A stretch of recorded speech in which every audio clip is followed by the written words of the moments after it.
اعوذ باللہ من الشیطان الرجیم بسم اللہ الرحمن الرحیم فَأَزَلَّهُمَ الشَّيْطَانُ تو شیطان نے ان دونوں کو پھسلا دیا، یعنی راہ حق سے ہٹا دیا، عنہا اس سے، فَأَخْرَجَهُمَا مِمَّا كَانَ فِيهِ اور ان دونوں کو نکلوا دیا اس جنت میں سے جس میں وہ رہ رہے تھے۔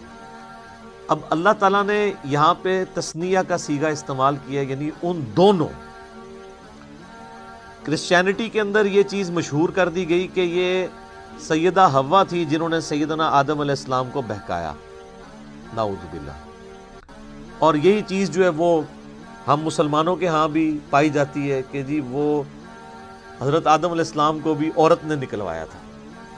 کرسچینٹی تو پھر بہت آگے چلی گئی، انہوں نے تو ایول لفظ جو ہے نا، یعنی برائی، اس کو جو ڈیڈکٹ کیا ہے ایو سے۔ اما حوا کو انگلش میں کہتے ہیں ایو، EVE، اور وہ کہتے ہیں ایکسس آف ایول جو ہے وہ عورت ہے۔ آج یہ لوگ عورتوں کے حقوق کی بات کرتے ہیں، انہوں نے تو یعنی اپنا جو لفظ ہے ایول، برائی، اس کو ڈیڈکٹ کیا ہے سیدہ حوا کے نام سے، جبکہ اسلام کہتا ہے کہ یہ سب کچھ ٹیمپرڈ فارم میں کرسچینٹی کے اندر چیزیں آئی ہیں۔ اللہ تعالیٰ نے ان دونوں کی غلطیوں کا ذکر اکٹھا کیا ہے کہ ان دونوں کو شیطان نے بہکایا، ان دونوں کی غلطی تھی کہ وہ شیطان کے پیچھے لگے، یہ کسی ایک کی غلطی نہیں تھی کہ وہ کھاتے میں ڈال دی جائے۔ وَقُلْ اهْبِطُوا بَعْضُكُمْ لِبَعْضٍ عَدُوٌّ تو ہم نے فرمایا اب اتر جاؤ، تم سب ایک دوسرے کے دشمن ہوگے، تم میں سے بعض کے، یعنی حکم تو ان دونوں کو ہوا اترنے کا، لیکن اللہ تعالیٰ تو ظاہر اپنے ڈیوائن علم سے دیکھ رہا تھا ان دونوں سے ہی میں کثیر تعداد میں مرد و عورت زمین پہ بساؤں گا، تو گویا کہ پوری انسانیت کو زمین پہ اتار دیا۔ وَلَكُمْ فِي الْأَرْضِ مُسْتَقَرٌّ وَمَتَاعٌ إِلَىٰ حِينٍ اور زمین میں تمہارا ٹھکانہ ہوگا کچھ عرصے کے لیے، اور وہاں سے جو تم نے نفع حاصل کرنا ہے وہ کر لو، یعنی اللہ تعالیٰ ریسورسز بھی پرووائڈ کرے گا، لیکن دنیا کی زندگی تمہاری عارضی زندگی ہوگی، الٹیمیٹلی تمہیں لوٹ کے ہمارے پاس آنا ہے۔ اب جو حضرت آدم علیہ السلام نے غلطی کی اس کا ذکر آ رہا ہے کہ اس غلطی کی توبہ کیسے قبول ہوئی۔ فَتَلَقَّى آدَمُ مِن رَبِّهِ كَلِمَاتٍ فَتَابَ عَلَيْهِ تو آدم علیہ السلام نے اپنے رب سے چند کلمات سیکھ لیے جس کے سبب انہوں نے اللہ کی طرف توبہ کی، رجوع لے کر آئے، تو اللہ نے ان کی توبہ قبول کر لی۔ اِنَّهُ هُوَ التَّوَّابُ الرَّحِيمُ بے شک وہ توبہ قبول کرنے والا ہے اور رحم فرمانے والا ہے۔ اچھا، اللہ بھی توبہ کرنے والا ہے اور انسان بھی توبہ کرنے والا ہے۔ توبہ کا مطلب ہوتا ہے رجوع لانا۔ انسان جب گناہوں کے بعد اللہ کی طرف رجوع لے آئے تو یہ توبہ کہلاتی ہے، اور جب انسان رجوع لے آئے اس کے بعد اللہ تعالیٰ بھی بندے کے اوپر شفقت فرمائے، یعنی اللہ تعالیٰ بھی اپنے اس جلال کے بعد بندے پر رحم فرمائے تو اللہ بھی رجوع لا رہا ہوتا ہے۔ بخاری اور مسلم دونوں میں حدیث موجود ہے، نبی علیہ السلام نے فرمایا کہ جو بھی گنہگار بندہ سچے دل کے ساتھ اللہ کی طرف توبہ کرتا ہے تو اللہ تعالیٰ کو اس کے توبہ کرنے پہ اتنی خوشی ہوتی ہے جس کو آپ علیہ السلام نے ایک مثال سے بیان فرمایا۔ یہ حدیث بخاری میں بھی ہے اور مسلم میں بھی، کہ تم میں سے کوئی شخص اگر ریگستان کے سفر پر روانہ ہو اور اس کا سارا ساز و سامان اس کے اونٹ پہ لدا ہو، وہ کسی جگہ تھوڑی دیر کے لیے آرام کرے اور اس کا اونٹ وہاں سے غائب ہو جائے جب اس کی آنکھ لگے، اب اس کو سامنے اپنی موت نظر آئے، کیونکہ اونٹ کے اوپر ہی سامان لدا ہے، پانی بھی، کھانے پینے کا بھی، اونٹ نہیں ملتا تو آپ کو پتا ہے کئی ہفتوں کا سفر ریگستان میں بغیر پانی کے تو نہیں کیا جا سکتا۔ اب وہ اپنی موت کا انتظار کرنا شروع کر دے، اسی دوران اچانک جب اس کی آنکھ لگے، آنکھ کھلتے ہی اس کا اونٹ اس کے سامنے آ جائے تو اسے کتنی خوشی ہوگی۔ اس سے زیادہ خوشی اللہ تعالیٰ کو ہوتی ہے جب کوئی شخص گناہ کر کے اللہ کی طرف سچے دل سے توبہ کرتے ہیں۔ اور مسلم شریف میں آگے الفاظ ہیں کہ وہ اتنا خوش ہو کہ اس کی زبان لڑکھڑا جائے، من شدت الفرح، اور وہ خوشی کے باعث اس کی زبان سے یہ نکل جائے، اے اللہ تو میرا بندہ میں تیرا رب، حالانکہ وہ کہنا یہ چاہ رہا ہو کہ اے اللہ میں تیرا بندہ تو میرا رب، یعنی اس کی زبان بھی لڑکھڑا جائے، اتنی اس پہ شدت خوشی کی طاری ہو، اس سے زیادہ خوشی اللہ تعالیٰ کو اس شخص پر ہوتی ہے جو اللہ کی طرف رجوع لے۔ جامعہ ترمذی میں حدیث ہے کہ موت کے غرغرے سے پہلے توبہ قبول ہے، اس کے بعد کبھی توبہ قبول نہیں ہے۔ اسی لیے آپ دیکھیں کہ فرعون نے جب توبہ کی، قرآن حکیم میں آتا ہے جب وہ ڈوبنے لگا تو اس نے کہا کہ میں بنی اسرائیل کے رب پہ، موسیٰ اور ہارون کے رب پہ ایمان لایا، تو اللہ تعالیٰ نے کیا فرمایا تھا؟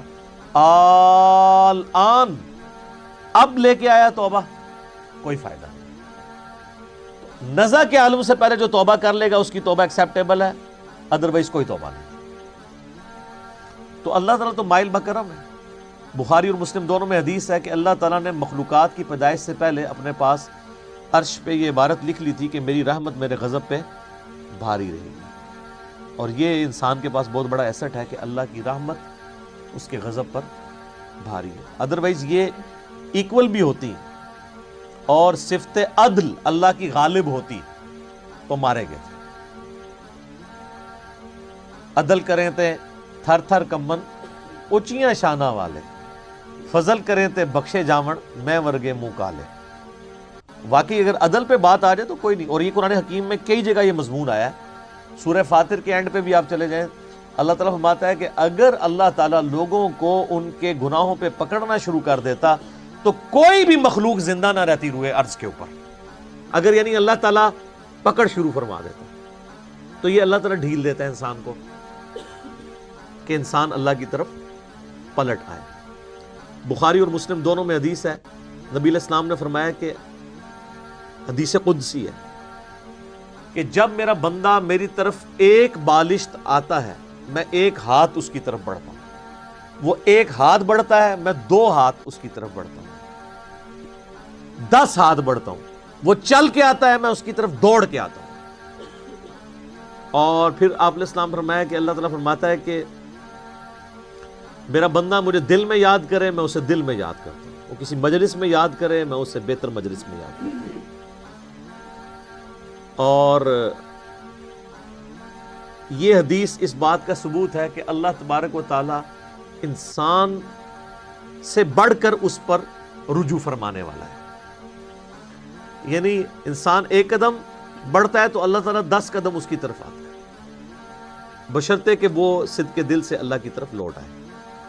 یا ایھا الذین آمنوا توبوا الی اللہ توبۃ نصوحا، اے ایمان والو اللہ کی طرف ایسی توبہ کرو جو آگے کو نصیحت ہو جائے۔ یہ جو خالی کھلی توبہ ہے نا، یا استغفار کی تسبیح پھیرنا، یہ اللہ تعالیٰ کو جو ہے وہ محبوب نہیں ہے جب تک کہ اندر سے انسان سچائی کے ساتھ اللہ کی طرف لوٹ رہا ہے۔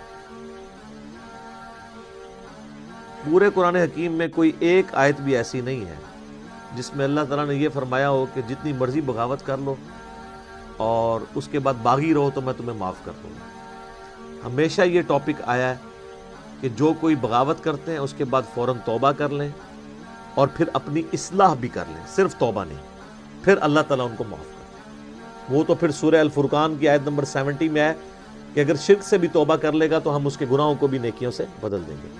لیکن یہ جو آج کل دھوکہ دیا جا رہا ہے نا اللہ کی رحمت سے، اس میں میرا یوٹیوب پہ ایک کلپ بھی ہے، اللہ کی رحمت سے دھوکہ، اور لوگ کہتے ہیں اللہ تعالیٰ بڑا معاف فرمانے والا ہے۔ کس کو معاف فرمانے والا ہے؟ اس کو جو رجوع لے آئے۔ بغاوت کرنے والے کے لیے وہ ڈٹا رہے، اس کے لیے کوئی توبہ نہیں، اور رجوع لانے کے بعد اپنی اصلاح بھی کرے، اپنے آپ کو سدھار بھی لے۔ اچھا، یہاں پہ جو الفاظ ہے فَتَلَقَّى آدَمُ مِن رَبِّهِ كَلِمَاتٍ فَتَابَ عَلَيْهِ، کہ آدم علیہ السلام نے چند کلمات اللہ تعالیٰ سے سیکھ لیے جس کی وجہ سے اللہ نے ان کی توبہ قبول کی۔ سورۃ البقرہ میں یہ کلمات نہیں آئے، اس کی وجہ یہ ہے کہ قصہ آدم اور ابلیس اس سے پہلے 6 مختلف جگہوں پر بیان ہو چکا ہے، لیکن مصحف کی ترتیب میں وہ جگہ بعد میں آئیں گی۔ لیکن قرآن کے نزول کے اعتبار سے چونکہ یہ چیز ہو چکی بھی تھی، یہ تو مدنی صورت ہے، نبی علیہ السلام کے اعلان بعثت کی آلموسٹ سمجھ لیں 15 سال کے بعد نازل ہوئی ہے، اور اس سے پہلے 2/3 مکی قرآن نازل ہو چکا تھا، اس میں وہ پوری ڈیٹیل موجود ہے سورۃ الاعراف کے اندر کہ وہ کلمات کیا تھے۔ ربنا ظلمنا انفسنا وان لم تغفر لنا وترحمنا لنکونن من الخاسرین، اے رب ہمارے، ہم نے اپنی جانوں پر ظلم کیا، اور اگر تو نے ہم پر رحم نہ فرمایا اور ہمیں معاف نہ کیا تو ہم خسارہ پانے والوں میں سے ہو جائیں گے۔ اس سے آدم اور ابلیس قرآن حکیم میں 7 مقامات پر آیا، اس میں آخری مقام یہ ہے جو سورۃ البقرہ میں ہم پڑھ رہے ہیں، لیکن مصحف کی ترتیب میں یہ پہلا مقام ہے۔ یہ سارے مقامات پہ جو سکیٹرڈ فارم میں شیطان کی اور اللہ تعالیٰ کی گفتگو ہوئی، حضرت آدم علیہ السلام کا اور اللہ کا جو معاملہ ہوا، اس کو میں نے ایک لیکچر کے اندر کور کیا ہے، مسئلہ نمبر 79، اللہ، انسان اور شیطان، یہ میرا ٹائٹل ہے اس لیکچر کا، مسئلہ نمبر 79۔ اس میں نے ساری جگہ سے ٹکڑے اٹھائے کہ یہ والا پورشن اتنے حصے میں ہے، یہ دوسری صورت میں بیان ہو، جس طرح اب یہاں پہ وہ کلمات نہیں ہیں۔ البتہ ایک کمزور درجے کی روایت ہے المستدرک للحاکم کے اندر کہ حضرت آدم علیہ السلام نے اللہ تعالیٰ کے حضور نبی صلی اللہ علیہ وآلہ وسلم کا وسیلہ پیش کیا، جس کی وجہ سے اللہ تعالیٰ نے ان کی مغفرت کی۔ پھر اللہ تعالیٰ نے ان سے پوچھا کہ تمہیں محمد صلی اللہ علیہ وآلہ وسلم کا علم کیسے ہوا؟ تو انہوں نے کہا کہ میں نے جو ہے وہ جب تو نے مجھے پیدا کیا تو میں نے تیرے عرش پہ تیرے نام کے ساتھ سیدنا محمد رسول اللہ صلی اللہ علیہ وآلہ وسلم کا مبارک نام دیکھا تھا، تو مجھے اسی وقت پتہ چل گیا کہ یہ ہستی تیرے حضور عزت والی ہے۔ اب یہ حدیث تو حاکم کے اندر موجود ہے، لیکن انتہائی کمزور درجے کی روایت ہے یہ۔ امام ذہبی نے تو بلکہ اسے آلموسٹ لکھا ہے کہ یہ گھڑی ہوئی روایت ہے، اور انجیل برناباس جو پبلک کے اندر ایک مشہور ہے نا، اس میں بھی اس قسم کی ایک روایت لکھی ہوئی ہے۔ تو وہ تو ظاہر ہے کہ کرسچن آن بھی نہیں کرتے، میں نے اس کے اوپر کئی دفعہ بولا ہے کہ وہ کوئی اتھینٹک نہیں ہے۔ مسلمان اس کو اس لیے پیش کر دیتے ہیں کہ جی اس میں ظاہر ہے وہ میرے خیال میں تو کسی مسلمان نے بیٹھ کے لکھی ہے وہ، کیونکہ اس میں انہوں نے جو اسلوب اڈاپٹ کیا ہے وہ اللہ کی کتاب نہیں لگتی۔ اللہ کی کتاب کا تو ایک مزاج ہوتا ہے نا، اللہ کی کتاب کا مزاج جو ہے وہ توحید کے اراؤنڈ سینٹرڈ ہوتا ہے، جبکہ آپ انجیل برناباس پڑھیں گے تو وہ آپ کو لگے گا کوئی نعتیہ کوئی کتاب ہے، تو وہ تو اس کا اسلوب ہی بتا رہا ہے، تو اس لیے ہم تو اس کو آن نہیں کرتے۔ بہرحال میرا یوٹیوب پہ کلپ لاکھوں لوگوں نے دیکھا ہے۔ کیا یہ کائنات نبی علیہ السلام کے لیے بنائی گئی؟ کیونکہ اسی حاکم کی ایک روایت میں آتا ہے کہ ہم اگر محمد کو پیدا نہ کرتے تو یہ ساری کائنات بھی پیدا نہ ہوتی۔ یہ بات اپنی اصل میں اس حد تک تو درست ہے کہ پوری کی پوری کائنات انسان کے لیے پیدا ہوئی ہے، کسی ایک انسان کے لیے نہیں، انسانیت ایز اے ہول کے لیے، جو پچھلی دفعہ ہماری آیات بھی گزر چکی ہیں کہ ہم نے جو کچھ زمین میں ہے تمہارے لیے پیدا کیا۔ باقی اس کو اس طریقے سے بیان کرنا قرآن حکیم میں یہ بیٹھتا بھی نہیں۔ اس کی وجہ یہ ہے کہ قرآن حکیم میں 7 دفعہ یہ واقعہ بیان ہوا ہے، جو چیز پوری انسانیت کی ہدایت کا سبب بننے والی تھی کہ ہمارا اوریجن آدم علیہ السلام ہے، 7 دفعہ ایک واقعہ قرآن میں مختلف انداز سے آیا ہے۔ کسی ایک جگہ تو آ جاتا کہ نبی علیہ السلام کا وسیلہ پیش کیا گیا تھا۔ یہاں پہ بھی کلمات ہیں، وہ کہتے ہیں نہیں کلمات سے مراد وہ ہیں، بھئی وہ کلمات بھی قرآن کے اندر آ گئے ہیں سورۃ الاعراف میں، اور قرآن کی سب سے بیسٹ تفسیر وہی ہوتی ہے جو قرآن کے اندر موجود ہو۔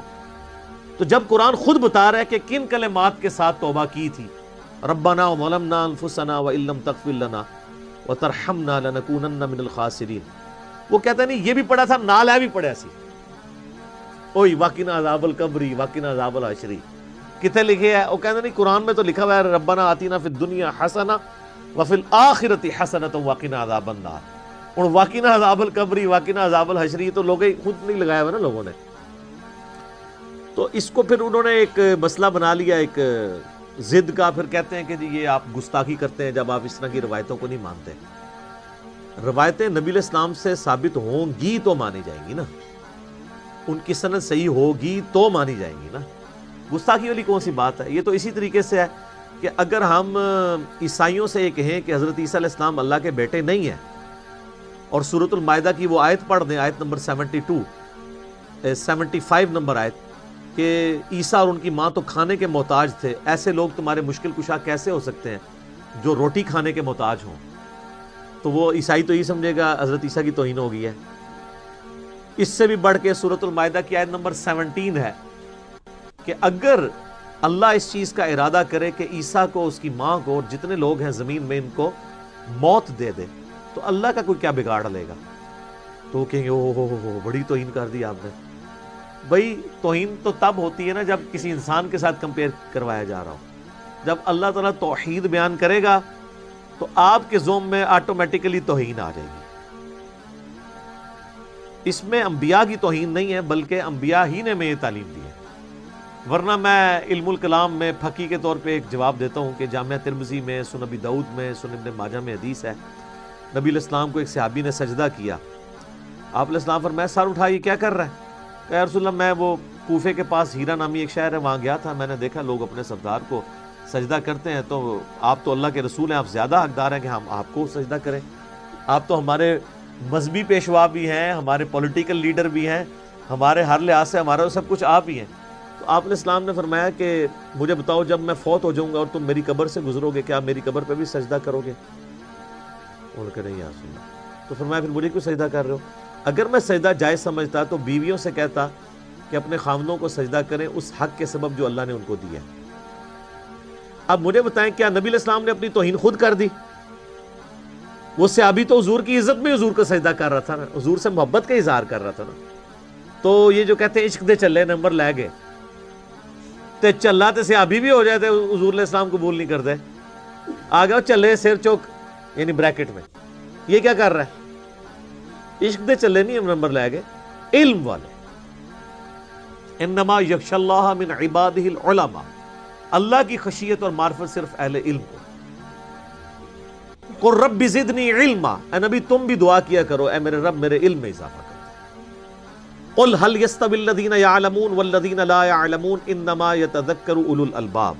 اے نبی فرما دو بھلا علم والے اور بغیر علم والے برابر ہو سکتے ہیں؟ نصیحت تو نہیں حاصل کرتے مگر عقل والے. تو اسلام تو پورے کا پورا سینٹرڈ اراؤنڈ علم ہے. علم کے بغیر تو کچھ بھی نہیں ہے. اور علم وہ جو اللہ نے اپنے پیغمبروں کے ذریعے کتابوں کے ذریعے دیا ہے.